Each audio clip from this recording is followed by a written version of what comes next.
अपना अज्ञान बस अपना समय व्यतीत कर रहे हैं। और जैसे ज्ञान होता है और दौड़ते हैं और गुरुदेव के पैर पकड़ लेते हैं।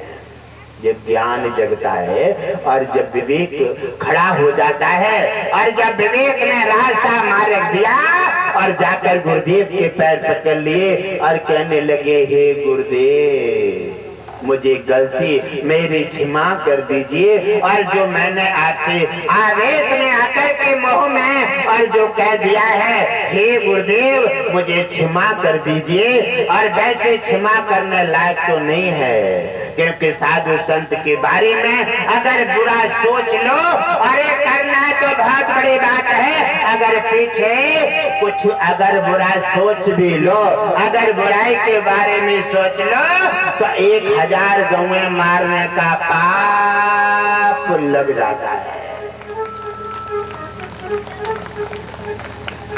और जैसे उन्होंने कहा ठीक है शिष्य, कहने लगे लाओ जौटा के दाने तुम्हारा बेटा जिंदा कर दूं। कहने लगे बस गुरुदेव मैं समझ गया हूँ, आपकी साफ समझ गया हूँ, क्योंकि दुनिया में यहाँ कोई अपना नहीं है।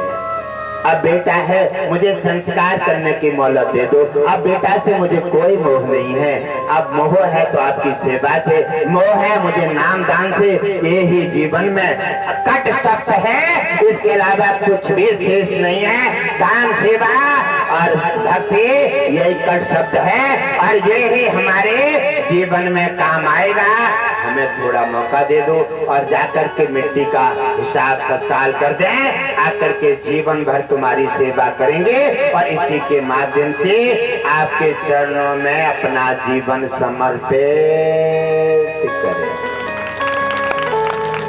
गुरुदेव ने प्रसन्न होकर के शिष्य को हंस करके अपने सीना से लगाया और कहा, हे शिष्य तेरा कल्याण हो।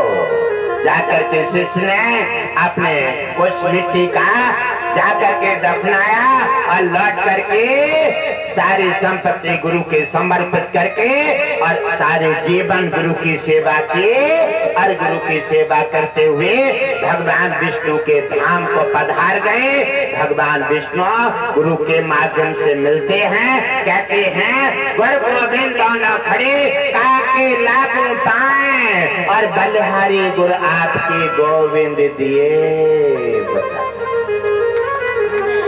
तो हे मेरे प्रिय परिवारजनों, नाना प्रकार से हम बेमतलब की मोह माया से हट करके और सत्य को पहचाने।